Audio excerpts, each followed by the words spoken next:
Imagination is more important than knowledge. That's what Einstein said a long time ago.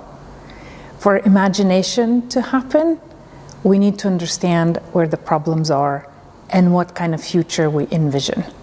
We need to solve our global environmental problems.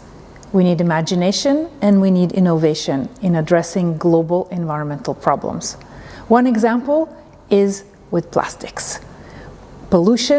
Plastic pollution at the global stage is being addressed.